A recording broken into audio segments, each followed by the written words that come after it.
Okay, hey everybody, this is Grace. I am going to read off an AI overview from the internet on megalomania. Okay, my computer decided to turn off. It's Megalomaniac, or megalomaniac person, NIAC. I looked up megalomania. Okay, Megalomaniac. A megalomaniac is someone who is characterized by an extreme obsession with power, wealth, or fame, often accompanied by delusions of grandeur and an inflated sense of self-importance. Okay, they have an unrealistic view of their own capabilities and significance, believing they are more powerful or important than they truly are. Okay, and then it goes on. It says, here's a more detailed look at what it means to be a megalomaniac. It's megalomaniac. Okay. Delusions of grandeur. Megalomaniacs often have a belief that they are more powerful, influential, or important than reality suggests. Obsession with power. They have a strong desire to control others and situations, often exhibiting a craving for dominance and authority. Inflated self-esteem. Megalomaniacs tend to have a highly inflated sense of their own abilities and importance. It's just kind of detailing. Lack of humility. Okay, humility is an important thing. I think we're in an era of that, a lack of humility and lack of like responsibility and accountability. Anyway, lack of humility. They are often unwilling to acknowledge that they're...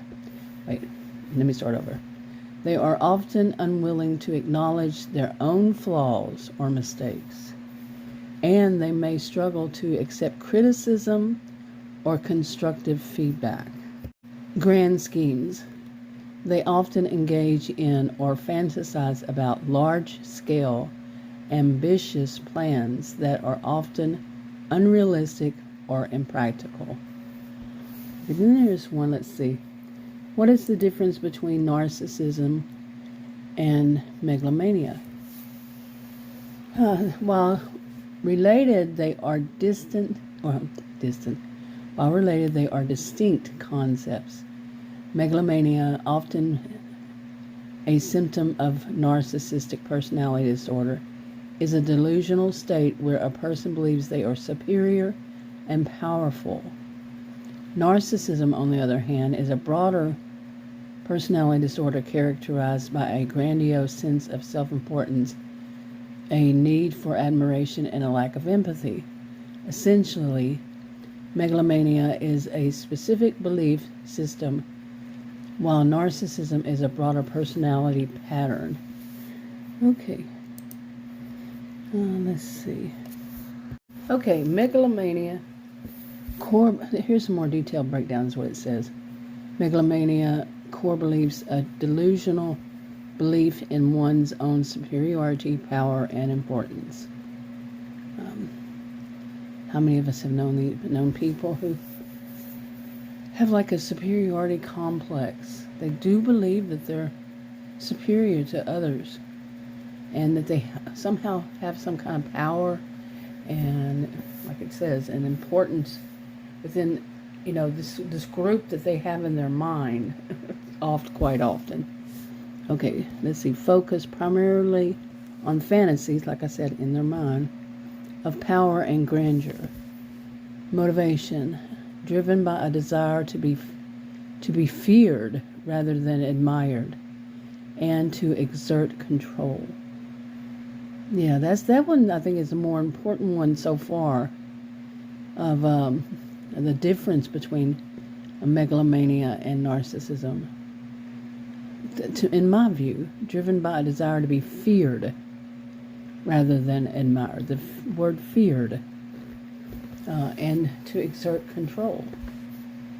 So, example, a person who believes they can control the weather or has a delusion of being a world leader. Okay, that I would say is an extreme. Those are extremes. So let's see, narcissism. Under narcissism, and then it has in parentheses narcissistic personality disorder (NPD). Core belief: a grandiose sense of self-importance and a need for admiration. Focus. And see, they need to be admired. Okay, and let's see, a preoccupation with personal achievements, talents, and attractiveness, as well as a need for constant validation from others. They're preoccupied with this. And, the focus for megalomania, it was primary on fantasies of power and grandeur. But narcissism, the focus is a preoccupation with personal achievements, talents, and attractiveness, as well as a need for constant validation from others. I remember when I first noticed this about somebody having a constant need for validation, and I don't know what year that was. I think it's probably around 2000 to 2005, somewhere in there. And I had never heard of it. I mean, my degrees are in psychology and sociology, and I had never heard it put this way. And I was just amazed at how different the person would act, from like throwing a fit of rage to just being complimented, and it suddenly twists to where this person was just like really very happy. The mood went from anger or rage, like, well, I'll leave that out, but to this happy and feeling like so important. It was amazing to me. This then is only when I've heard about this this need for constant validation from others. Don't know why it was left out in my studies before. Anyway, or why it wasn't pressed upon. But anyway, motivation. This is narcissism. Motivation driven by a desire to be admired, there's that word, loved, and validated. That validated, yep. Constant validation. Example, a person who constantly seeks attention, exaggerates their achievements, and has little empathy for others. That's little, Doesn't mean they totally have none. It means they have little. Let's see, relationships. While megalomania can be a symptom of NPD, it is not the only symptom. Individuals with NPD may not always have megalomaniac delusions, but they all often exhibit other narcissistic traits like grandiosity, a need for admiration, and a lack of empathy. In essence, megalomania is a specific type of delusional belief that can be present in NPD, but it's not the defining feature of the disorder. Okay, so anyway, this is on my mind because, many of these things that we hear about, like narcissism, histrionic, borderline, antisocial personality disorders, these need to be diagnosed by someone who has the legal right, the legal position to do so. But many of us will hear something, and then we, like the symptoms of, or the traits, characteristics, and the traits and the behaviors all around, and many may just kind of jump and say, oh, they have this personality disorder. No, that's not how it works. Okay, but we feel like some people have these traits, but these are really like the extremes. Like An example of this would be Hitler. Okay, Hitler. Now, how many extremes have you known like Hitler?